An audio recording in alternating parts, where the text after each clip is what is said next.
Among the many dreams of every immigrant in the United States is to have a secure future. But the road towards that dream can be arduous. Now, is there any way you can improve your chances to get U.S. citizenship? Hi, my name is Andre Mayer, immigration attorney and an immigrant myself. In today's episode, I'm going to give you 5 tips to prove your eligibility for obtaining U.S. citizenship. Before I begin, please click the subscribe button below and hit the notification bell to get your updates on every new immigration video we create. Also, leave your comments below on your thoughts or ideas about today's topic, and please check out our other videos. Let's get to it.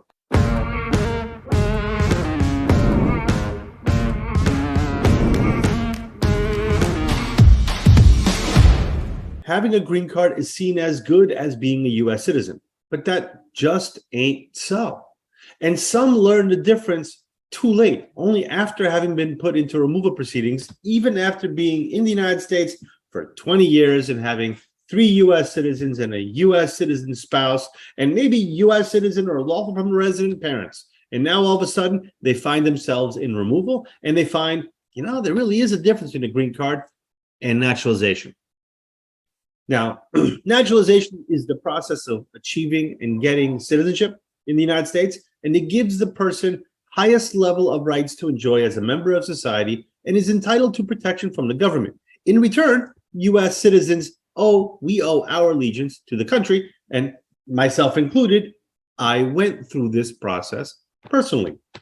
On the other hand, green card holders are lawful permanent residents who have been allowed to live in the U.S. indefinitely. However, green card holders enjoy lesser privileges compared to U.S. citizens. Also, you can lose this status. For example, if you're a green card holder and commit a crime, your green card may be revoked. Also, if you travel outside the United States and stay out too long, like I did, you might not be allowed back in. Now, if you're a U.S. citizen, you commit a crime, you're not going to lose your citizenship. If you leave the U.S. and never return, you're not going to lose your citizenship. So there is a pretty big difference. Being a green card holder does not guarantee you U.S. citizenship. You need to qualify, and obviously, you need to apply. So let me give you 5 tips to help you prepare your U.S. citizenship. Tip number 1, honestly assess yourself. Of course, you can't jump into applying for U.S. citizenship without first determining if you fit the requirements. Assessing if you are eligible to apply would help you not waste your time and efforts in rounding up these requirements, paying filing fees, and to wait 8 months, 10 months, a year, only to find out, hey, you weren't eligible to begin with. So to be eligible, you got to satisfy the following. You have to be at least 18 years or older. You have to have been a green card holder for, in most cases, 5 years. However, if you filed due to marriage to U.S. citizenship and they're still married to that U.S. citizen, you can file after 3. If you filed for asylum, were granted refugee status, and then got a green card from asylum, you need to have it for 4 years because the 1 year of refugee status counts towards the 5. And for everybody else, 5 years.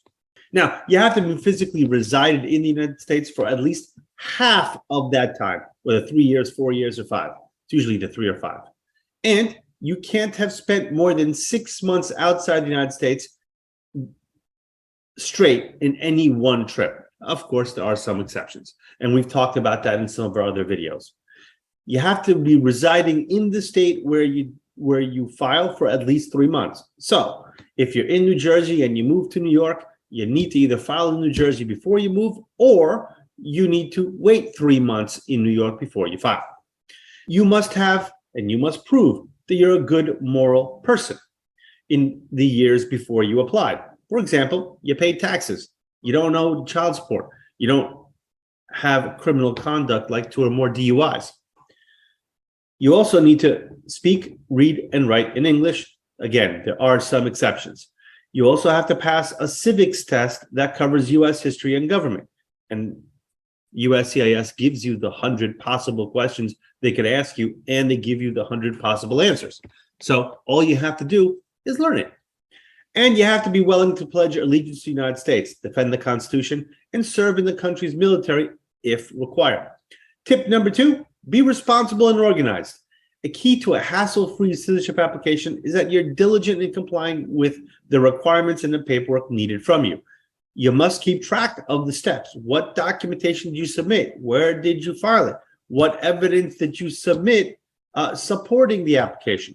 It's also critical to keep track of any dates such as deadlines, interview dates, fingerprint dates, so you can block it in your calendar and make sure you don't miss important events like an interview. Can't become a U.S. citizen if you don't show up to the interview. Tip number 3, be conscious of the requisite time. As previously stated, you have to be a green card holder for 5 or 3 years. And you can't be outside the United States for more than 6 months at any one time. You really have to observe it, because if you don't, you will be denied. Tip number 4, demonstrate acts of good moral character. You have to remember that you have to fulfill your obligation on time, such as paying taxes, and you have to refrain from committing crimes like DUI, domestic violence, shoplifting, or drug use. Even if marijuana is legal in your state or wherever you travel to, it is still a federal crime, and for immigration purposes, there are consequences. These factors will be considered when assessing your good moral character. So either if it automatically disqualifies you, you might get put into removal. If it doesn't result in being put into removal, your application could very well be denied because you're found to not be a good moral person because you failed to do the right thing. Again, keep in mind, in the United States, you don't necessarily get rewarded for doing what you're supposed to do, i.e. not commit crimes. But you definitely do get punished if you don't do what you're supposed to. Stay crime-free. So if you commit a crime, there's going to be consequences. And on top of it, it could result in removal or denial of your citizenship application. Tip number 5, get ready for the exam. Remember, there'll be 2 tests, English language and civics. Again, there are some exceptions when you don't need it, but for most people, have to complete the tests.